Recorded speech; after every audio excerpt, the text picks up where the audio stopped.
Hi first welcome to movie Tamil. So இன்னைக்கு இந்த வீடியோவில் தமிழ் சினிமாவில் ஒரு மிகப்பெரிய ப்ராஜெக்ட் ரெடியாக வந்து போகுது. ஸோ இந்த ஒரு ப்ராஜெக்ட் பற்றின அப்டேட் தான் இன்னைக்கு இந்த வீடியோவில் பார்க்க வந்து போகிறோம். கூலியோட ஒரு மிகப்பெரிய சக்ஸஸ்க்கு அப்புறமா நான் வந்து கூலியோட மிகப்பெரிய சக்ஸஸ்ன்னு சொல்லும்போது நிறைய பேர் சொல்லலாம் கூலி வந்து ஃப்ளாப்பான படம் தான் அப்படின்னு சொல்லலாம். இல்லை ஒரு சில பேர் சொல்லலாம் கதையாக கூலி இன்னும் நல்லா பண்ணியிருக்கலாம் அப்படின்னு சொல்லலாம். நிறைய மாற்று கருத்துகள் கூலி படத்து மேலே நிறைய பேருக்கு வந்து இருக்கு. என்னை பொறுத்தவரைக்கும் வந்து பார்த்தீங்கன்னா எனக்கு இந்த ஒரு படம் தேட்டரில் வந்து பார்க்கும்போது எனக்கு வந்து ஃபுல்லாகவே வந்து இந்த ஒரு படம் வந்து பிடிச்சிருந்துச்சு. பெருசா எனக்கு வந்து இந்த ஒரு படம் வந்து லேகே வந்து ஆகல. ஃபர்ஸ்ட் ஹாஃப்லாம் இந்த ஒரு படம் வந்து போனதே தெரியல. அவ்ளோ ஸ்பீடா எனக்கு வந்து போயிருச்சு. செகண்ட் ஹாஃப்பும் சரி, எனக்கு வந்து எங்கேஜிங்கா தான் இருந்துச்சு. எந்த ஒரு இடத்துலயும் என்னடா இது இப்படி இழுத்துட்டே இருக்காங்களே அப்படின்னு சொல்லிட்டு ஃபீல் வந்து ஆகல. எனக்கே கூலி வந்து ஒரு சாட்டிஸ்ஃபைங்கான ஒரு படமா இருக்கும்னு செஞ்சுச்சு. லோகேஷ் யூசுவலா அவருடைய படங்கள் என்னலாம் பண்ணுவாரோ, அதெல்லாம் கூலிலயும் பண்ணியிருக்காரு. நல்லா வந்திருக்கு அப்படிமாரி தான் எனக்கு ஃபீல் வந்து ஆச்சு. படமா வந்து பார்க்கும்போது எனக்கு பெருசா கூலி வந்து டிசப்பாயிண்ட் பண்ணவும் செய்யல. ஸோ நெறைய பேருக்கு வேற வேற ஒப்பீனியன்ஸ் வந்து இருக்கலாம். பட் எனக்கு இந்த ஒரு படம் சாட்டிஸ்ஃபையா இருக்கவும் செஞ்சுச்சு. அண்ட் நான் ஏன் மிகப்பெரிய சக்சஸ்ன்னு சொல்றேன்னா, பாக்ஸ் ஆஃபிஸ் கலெக்ஷன்ல இந்த ஒரு படம் சூப்பரா பண்ணிட்டு வந்திருக்கு. பட் நான் வீக் டேஸ் இப்போ மண்டேலருந்து பார்த்தீங்கன்னா, படத்துக்கு ஒரு சில டிராப்ஸ்லாம் இருக்கவும் செய்யுது. ஸோ இதெல்லாம் ஒரு பக்கம் வந்து இருக்கட்டும். சக்ஸஸா, ஃபெயிலியரா அப்படிங்கிற ஒரு பக்கம் வந்து இருக்கட்டும்.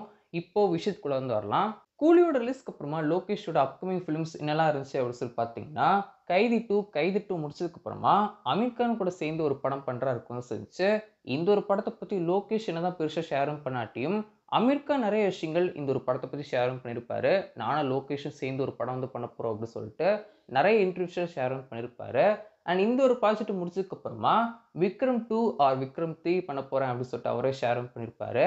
அண்ட் அதுக்கப்புறம் விஜய் அண்ணா ஓகேன்னு சொன்னாருன்னா, லியோ 2, மாஸ்டர் 2 பண்ணணும் ஷேரும் பண்ணியிருப்பாரு. அண்ட் இதுக்கிடையில ரோலெக்ஸ் அப்படின்னு சொல்லிட்டு ஒரு படம் பண்ணணும் அப்படின்னு சொல்லி இருப்பாரு. பட் இப்ப என்ன ஆச்சு அப்படின்னு சொல்லி பார்த்தீங்கன்னா, இதுக்கு கம்ப்ளீட்லி அப்படியே ஆப்போசிட்டா ஒரு விஷயம் நடக்கவும் இருக்கு. அது என்ன அப்படின்னு சொல்லி பார்த்தீங்கன்னா, இப்போ நம்ம Lokesh Kanagaraj, Kamal sir and Rajini sir இவங்க 2 பேரும் சேர்ந்து ஒரு படம் வந்து பண்ண போறாரு அப்படின்னு சொல்லிட்டு அப்டேட் கிடைக்கவும் இருக்கு. ஆல்மோஸ்ட் வந்து கன்ஃபார்ம் தான். இந்த ஒரு படத்துக்கான அஃபிஷியல் அனௌன்ஸ்மென்ட் கூடிய சீக்கிரம் இந்த வாரத்துக்குள்ளேயே வரதுக்கு அதிகமான சான்ஸ் இருக்கு அப்படின்னு சொல்லிட்டு அப்டேட் கிடைக்கவும் இருக்கு. முக்கியமா இந்த ஒரு படத்துக்கான அக்ரீமெண்ட்டுமே இன்னும் வரக்கூடிய நாட்கள் இப்போ நாளைக்கு இல்ல நாளை கழிச்சு அக்ரீமெண்ட் சைன் வந்து பண்ணி அனௌன்ஸ் பண்ணவே கூடிய சீக்கிரம் குடுத்துருவாங்க அப்படின்னு சொல்லிட்டு அப்டேட் கிடைக்கவும் இருக்கு. அண்ட் முக்கியமா இந்த ஒரு ப்ராஜெக்ட்க்கான ஷூட்டிங்கை பொறுத்தவரைக்கும் அடுத்த வருஷம் ஜனவரி மாசம் இந்த ஒரு படத்துக்கான ஷூட்டிங் ஆரம்பிக்க போறாங்க அப்படின்னு சொல்லிட்டும் அப்டேட் கிடைக்கவும் இருக்கு.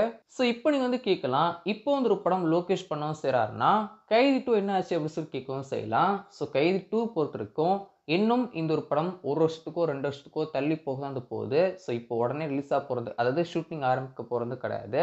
இப்போதைக்கு லோகேஷ் கனகராஜ பொறுத்தவரைக்கும் இந்த ஒரு படத்த தான் ஆரம்பிக்க வந்து போறாரு. Kamal sir and Rajini sir இவங்க 2 பேரும் சேர்ந்து வச்சு ஒரு படம் பண்ண வந்து போறாரு. அண்ட் இத முடிச்சதுக்கு அப்புறமா கைதி 2 பண்ணுவாரா அப்படிங்கிற டவுட் தான். மேபி அந்த டைம் அஜித் சாரோ, இல்ல சூர்யா சாரோ, இல்ல வேற ஏதாவது ஒரு ஆக்டர் வந்தாருன்னா, அந்த ஒரு படத்த ஆரம்பிக்கவும் செய்வதற்கும் அதிகமான சான்ஸ் இருக்கவும் செய்யுது. ஸோ வெயிட் தான் பண்ணி பார்க்கணும். ஸோ இந்த ஒரு படத்துக்கான அனௌன்ஸ்மென்ட் கூடிய சீக்கிரம் குடுக்க போறாங்க அப்படின்னு சொல்லிட்டு தான் நம்மளுக்கு அப்டேட் கிடைக்கவும் இருக்கு. நீங்க என்ன நினைக்கிறீங்க? 2 பெரிய ஸ்டார்ஸ் ஒரு படத்துல நடிக்கவும் செய்றாங்க. அண்ட் அந்த ஒரு படத்துல லோகேஷ் டைரக்ட் வந்து பண்றாரு. ஸோ யோசிக்கிறதுக்கே எப்படி இருக்குல்ல? ஸோ உங்களோட ஒப்பீனியன் மறக்காம கீழ கமெண்ட்ஸ்ல ஷேர் பண்ணுங்க.